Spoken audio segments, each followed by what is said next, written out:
Hello, this is Becca from Willow Hill Designs, and thank you for stopping by today to see what I'm up to with Junk Journal January 2024 by Meg's Journals, or hosted by Meg's Journals.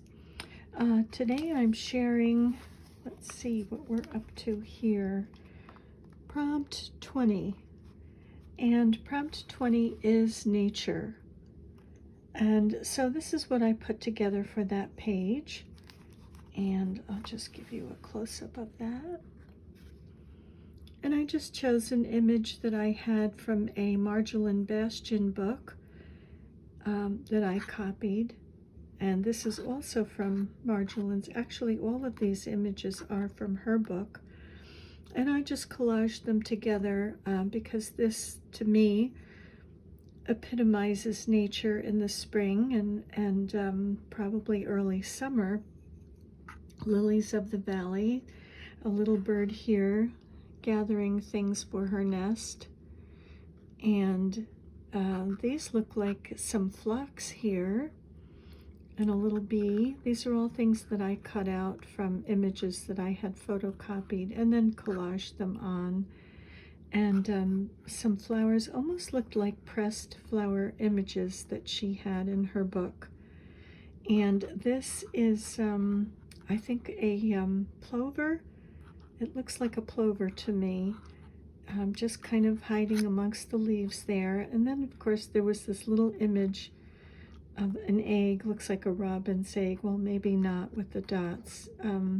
Maybe a finch egg that has something has hatched out of it.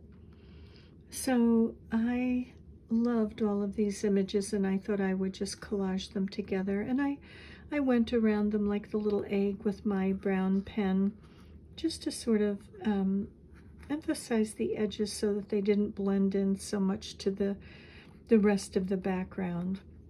And the plover, I gave some touches with my Derwent pencils with some reds and just bringing in a little bit more color. This was a very muted colored bird. And again, just went around these edges here, brightened up the lily of the valley a bit. And then I went around these images also with my black pen, just to emphasize, and here the brown pen for the little, looks like, I'm not sure what that might be, but it's gathering some things in its nest. So that was nature. That was number 20. And then number 21 is peaking. And so what I did for that is, I'll just move that out of the way. So what I did for peaking was, and I'll just give you a close-up here. Sorry, I'm probably moving off camera here. A little close-up. And what I did for this one was I chose a little flower fairy, and I wanted her peeking out of amongst the flowers.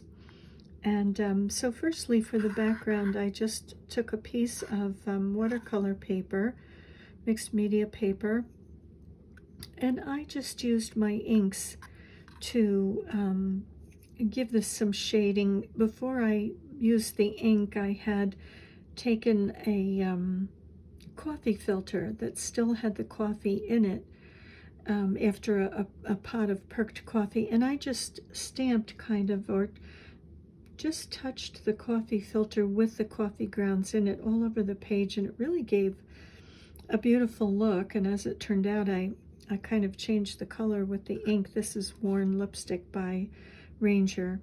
But just with some shading, I kind of thought that the background needed some color.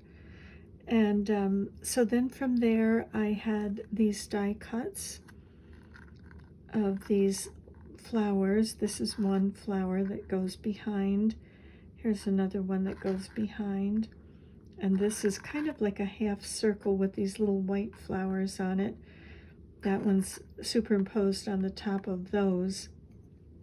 And then there's a couple of more added here. And I used my Derwent pencils to give these some color because they're all white, like these little flowers here.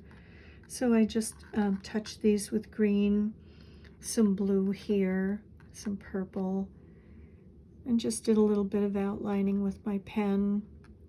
Also over here to sort of accentuate the leaves, and then these little round flowers here. The white ones I left white because I just liked the way that looked. And I had added a piece of actually the paper that I cut off, making this background smaller. I used this piece and this piece to just sort of give a frame on two sides, and I inked those edges with Vintage Photo. And so from there I cut out some images from also from that Marjolaine Bastian book, and I had photocopied these. I don't cut the book up at all, and glued these on. So these are also collaged on. This little bird also, oh, I meant to draw some grasses out of his mouth as well, his or her. They're making a nest, I'm sure.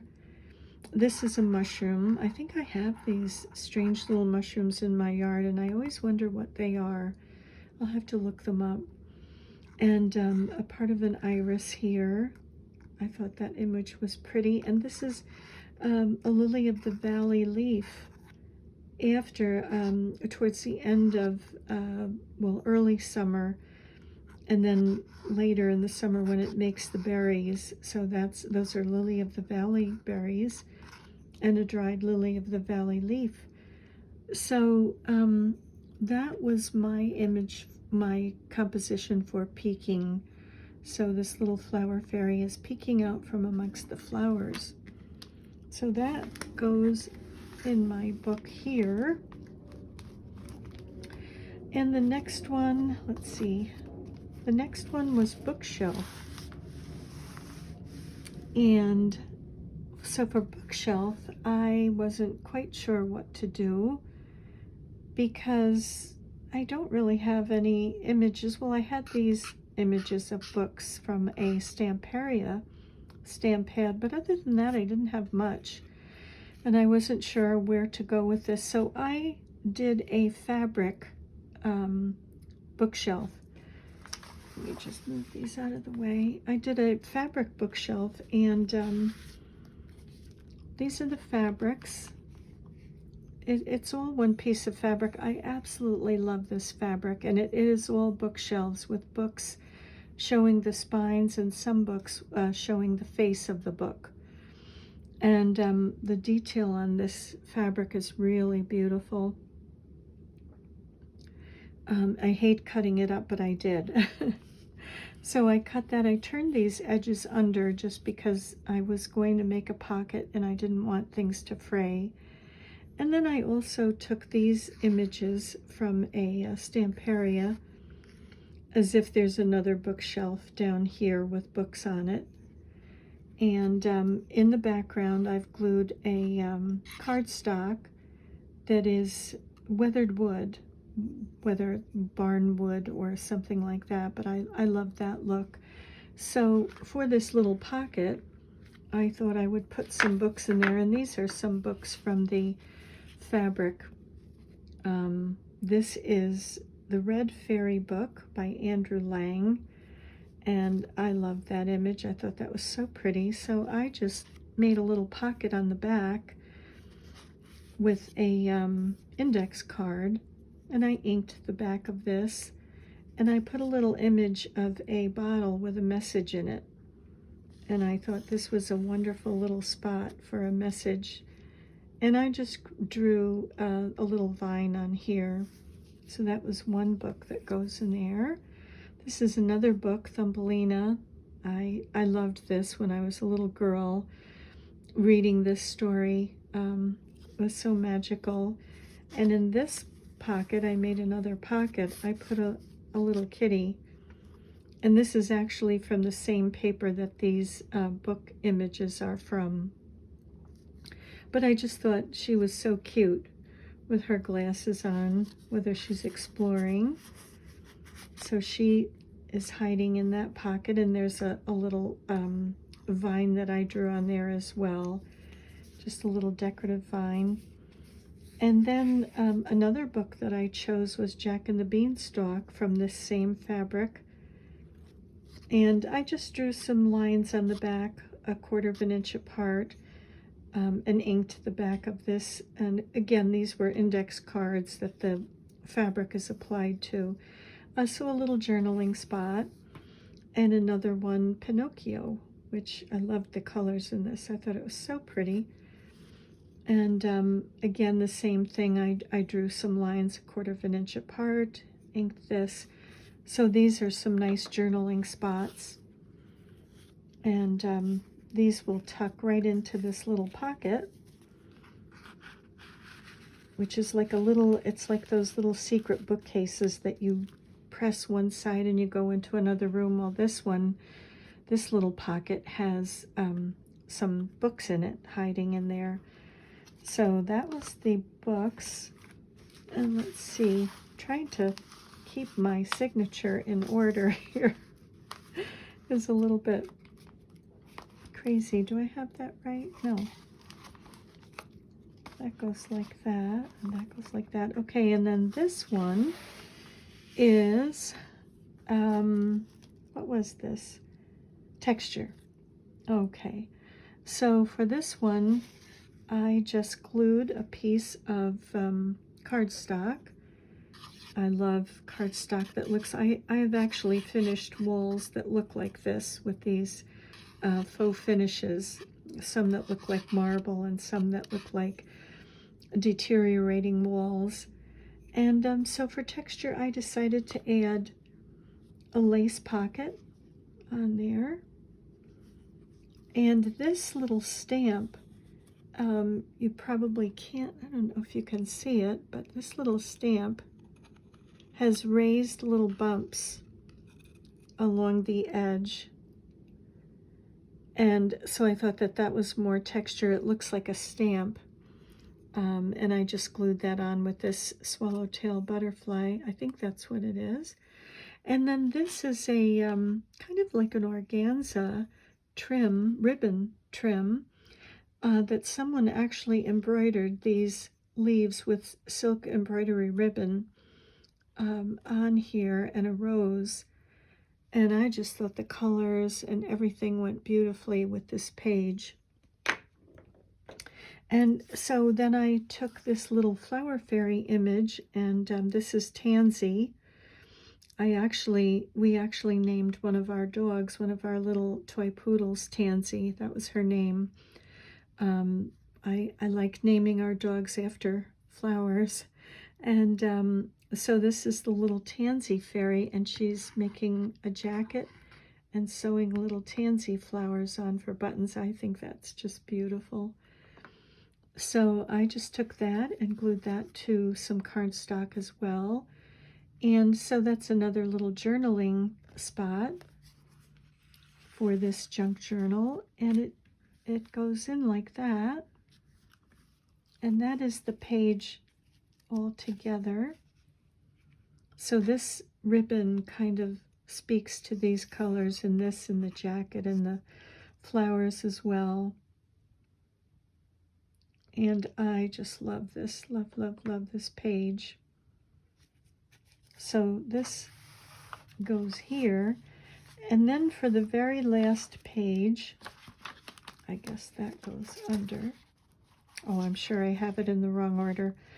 But this last one that I did is number 24, fabric. So I decided to just do a little house composed of just cutting some little strips and pieces of fabric. And I'll just give you a close-up of that. This was actually very easy and fun.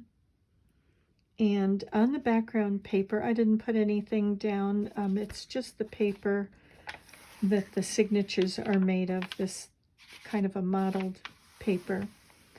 And I just used a little bit of green, the stink ink pad. I think it is Forest Moss, I'm not sure, by Ranger. Just sort of inked some grass here, and then I used a few different blues to kind of ink a sky in, and I thought I would add a tree on the side here. And I just cut some, this is from a quilt that I had just finished recently, put a little chimney up here, and these are just all different slices of fabric that I glued. I didn't sew anything down. I just glued all of these little pieces of fabric here. And this is supposed to suggest a door here to the little house and some flowers outside. So that is fabric. That is my fabric page. And this was a nice, easy one. I really enjoyed that. So let me see if I can just get this in order, and I'll show you so far how it goes. Yes, I have it in order. Okay, so from the beginning here, this is the second signature, and it just opens like this. This is garden with the little paper house, and pattern, and opposites, and flow, and whimsy, and borders, and interactive. And these are the new ones that I finished after the weekend. I didn't work on this at all this weekend. Nature, and peaking, bookshelf, and texture. I think these are two of my favorites. And fabric. So that is up to day 24, and this will be ombre. I have no idea. I have ombre fabric. I don't have any ombre paper. I could probably put some watercolor paper there and do something, but I have no idea. No thoughts yet. So thank you very much for joining me today and sharing in my journey, and I'm wishing you many blessings, and see you in the next video. Bye for now.